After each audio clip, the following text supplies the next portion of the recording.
night dwellers, and welcome back to the Forbidden Airwaves, the frequency that contains tales of terror that'll grip your heart.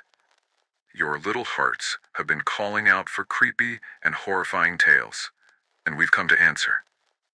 This is Dreadwave FM, and as always, I'm your host with the ghosts, offering you all a frightening toast this evening.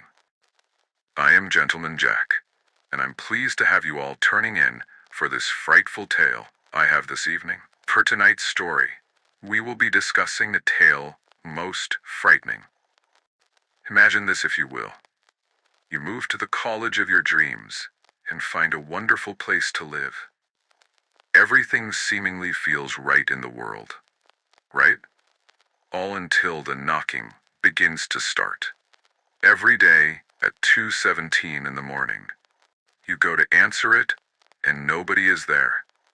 Is it a figment of your imagination? Stress from the next part of your journey through life? Or is it something more? Dim the lights, turn up the frequency, and listen closely. And if you hear a knocking at your own door, don't answer it. They say that Savannah doesn't sleep, that under all the southern charm, Spanish moss and cobbled streets, there's something ancient turning in the soil. I used to laugh at ghost tours and whispered legends. Now, I draw the curtains tight every night and leave every light on, because something came for me, and I don't know if it's truly gone.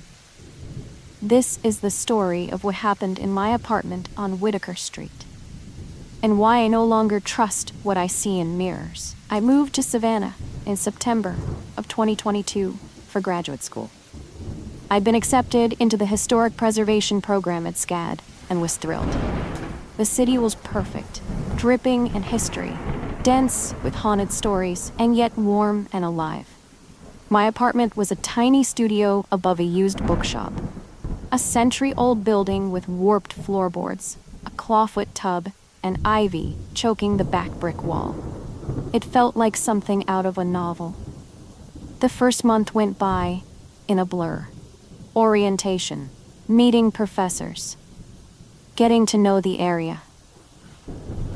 I was too busy to care that my upstairs neighbor paced every night, or that the hallway light never worked. The creaks and groans of the building became white noise. But then came the first night, October 3rd.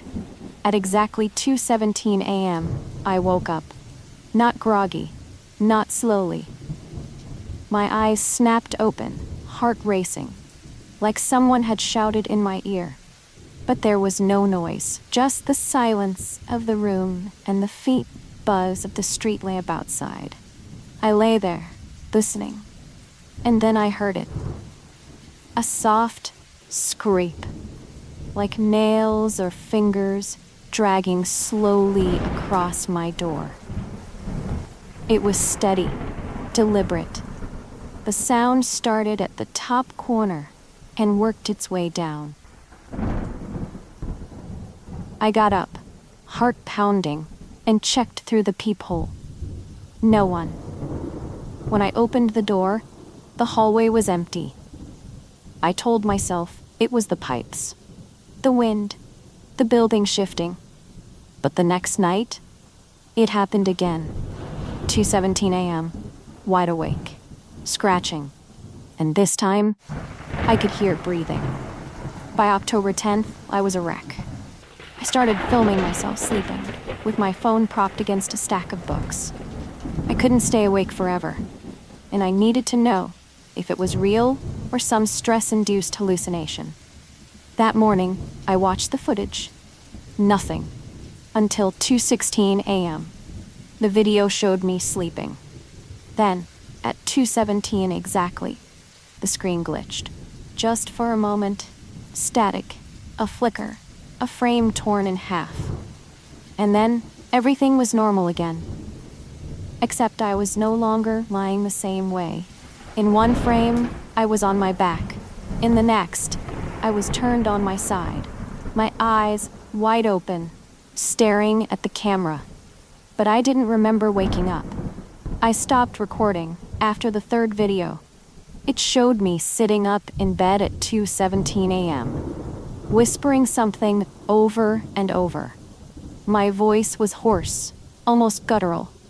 I couldn't understand what I was saying. When I brought the video to my professor, hoping he'd laugh and say it was an editing trick, he looked pale. He said I must be sleepwalking, but I don't sleepwalk. And that night, when I watched the footage again, the words I whispered finally clicked. Let me out. Over and over, staring directly at the camera. The scratching turned to knocking. Always at 2:17. Always 3 knocks. Sharp and angry. My neighbor moved out without saying why.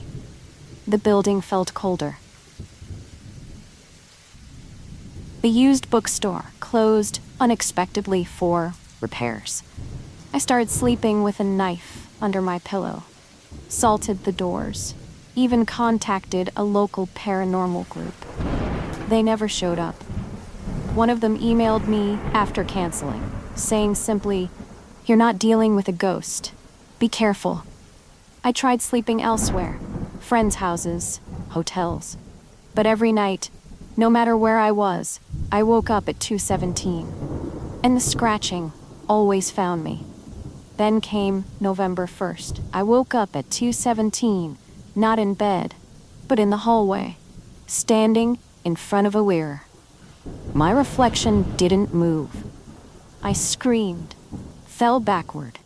The mirror cracked, but my reflection remained frozen for a second longer than it should have, before catching up. Then it did something I will never forget. Something that continues to haunt my dreams to this day. My reflection smiled at me.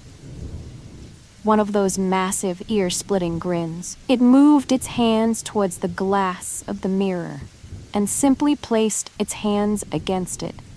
From its side, from its world. That was the last night I slept there. I dropped out in December, moved back in with my sister in Asheville. I haven't had an episode since. But every now and then, when I glance at a mirror, I feel just a moment of delay.